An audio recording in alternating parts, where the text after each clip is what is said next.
Hello, my name is April Munn, and I have a GoFundMe account set up to save my property.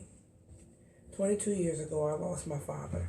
He left me a house and some property. After his passing, I moved into his house with my two children. 6 months after that, I took on my niece, her one son, and her sister's one son.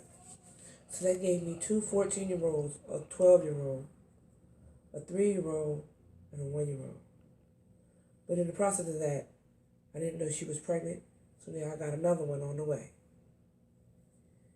6 months later after that, her and her sister both had babies, and her sister asked me would I take in her child. So my household went from a 3 to a 6 to a 7 to an 8.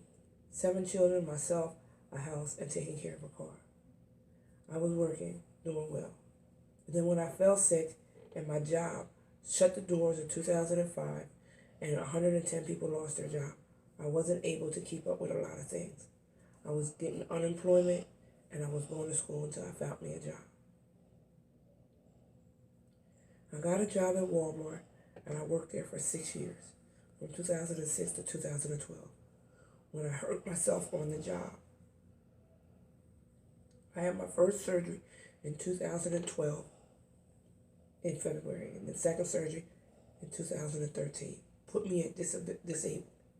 I've been disabled for 7 years. In that 7 years, my cousin tried to help me to keep my property taxes up and to save my property so that no one would be able to get it. I'm a woman of color. I'm 53 years old. And you know how the government does to people of color from then all the way up to this present day. They take what is yours or they hurt us one way or the other, the government. I'm fighting my tears back.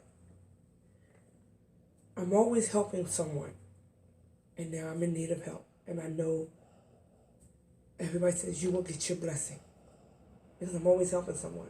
Just last year, I tried to save a shelter from putting out 100 people into the dead of winter, but it didn't happen. It wasn't that the shelter didn't have the money. The state just didn't want to continue to have it open. So 100 people was turned out.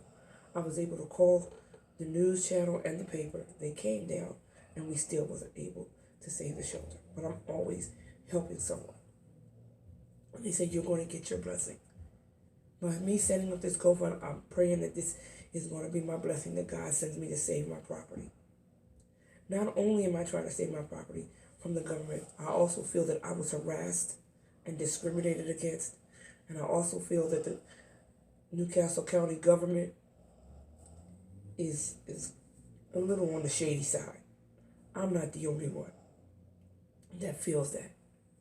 But I'm coming to you with open heart, mind, and body, and soul and spirit, asking for help from whomever that will be willing to help me to raise money to save my property. I only have 4 days to do it. My GoFundMe account has been up for 6 months, but no one has seen it.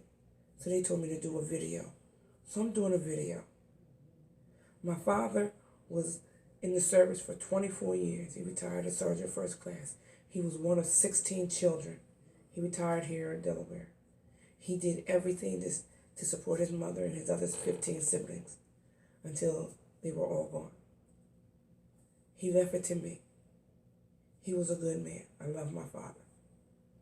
I'm a good woman. I work hard if I could have a job right now, but I'm disabled. I'm on disability. And I've been fighting this government for the longest time. I was living on my property in a camper with my fiance.